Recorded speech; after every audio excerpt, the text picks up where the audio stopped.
Yo, this your boy Kid Ink right here in the build with my fam over at Hot New Hip Hop. You know what it is. The whole album process was just about, you know, me making the label even more excited about the album than probably I was in the middle of the process. Just, you know, the music spoke more than anything. You know, some people don't make those labels happy or confident enough to feel like they need a release date, you know, or they don't have a single that's out or that's surfacing enough to where it's like a momentum thing to where, you know, a lot of my stuff is all momentum based, and it's like when I have a record out, you know, and then have another one and everything's surfacing, you know, instead of waiting for it to die down, you know, the system we've been going with is just keep that momentum going, man, and keep hitting them back to back to back. And I think, you know, the label understands that and sees how we work that way and how it benefits me, you know what I'm saying, instead of putting out a record and waiting, you know what I'm saying, 6-8 months, because then at that point for me too, they know that I'm gonna get over it and I'm gonna be on a whole new group of records. But I think with this album, I might have probably wanted it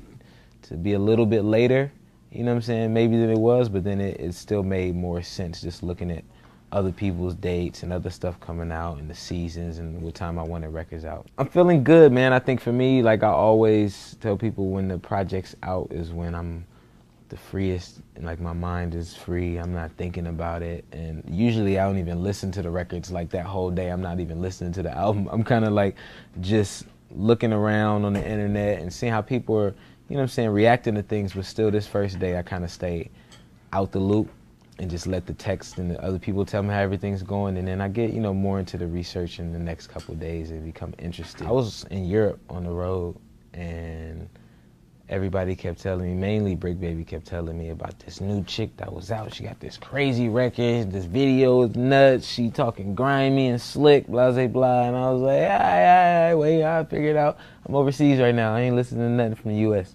And then, you know what I'm saying, I actually caught wind of the video in the green room one day and then was like, yo, this is dope. It's dope and different. Like, I'm vibing with it. And then, you know what I'm saying, the name just kept growing. And I remember heading back to the States and it was still popping and still growing. And then, you know, we ran into each other at a show.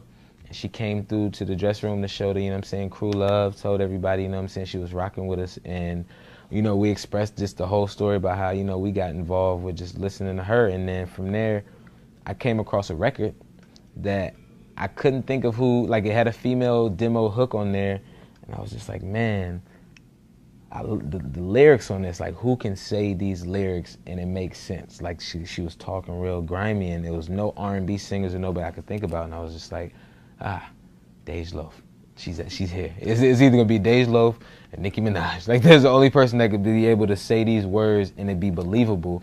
So, you know, when I sent her the record, it was more so like, I'm gonna send you this song and let you be you, more so than trying to force getting in the studio and then you try to be me, you know, because that's what happens. A lot of people get in the studio and they're like, all right, I got to get on Kid Ink's vibe. And I'm like, nah, I picked this song out for you to be on your vibe because I heard it there. So, you know, she sent it back, not even exactly how the demo was. She did her own thing.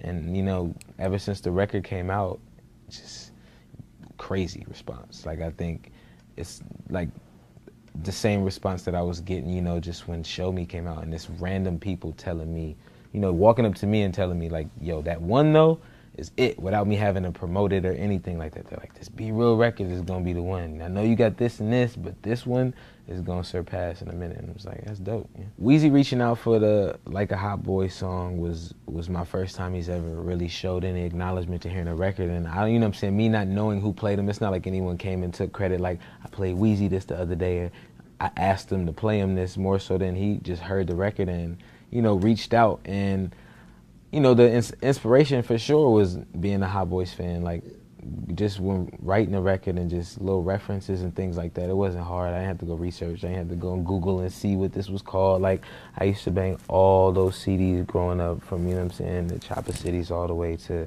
The Block Is Hot. And, man, Get Your Roll On used to be my theme song for the longest. Even when they was doing the Still Fly and all that, it was still a moment, you know what I'm saying, where I was rocking with all those guys, Juvie, Ha. I bought the G Code album. Like, I got word that it was like, man, if I would have had this record before we wrapped up this tape, which already has a due date, I would have spit a freestyle and threw it on the tape. And I'm like, all right, well, it's still open for a remix, so, you know what I'm saying, don't call it out there. The record's still bubbling, man, it's still growing, so we'll see. I hate the Seahawks because the Seahawks beat the Niners, and now and then it was trash talk. It wasn't even that we just lost. It was a lot of trash talk, and then they beat the Skin last year. It was just too much going on to where, you know, I personally had to hate.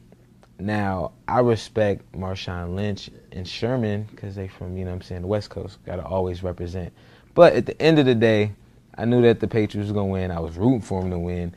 And I didn't know they was going to win at the last second, though. I'm not going to front you, because after that catch, I was just like, yo. But then, of course, after that hike and that pass play, it was game over. And I actually had that Madden feeling like, are you kidding me right now? Like, that only happens in video games. Like, it was really a video game type of game. I feel like I've definitely grown into an amazing Madden player. I'm at a point now because, you know, people go, so what team you play with? It don't matter. That's where I'm at with Madden right now. It don't matter. It's all playbooks. And then, but I'm not going to say the same thing about 2K. I fell all the way off on 2K. I dedicate too much Madden.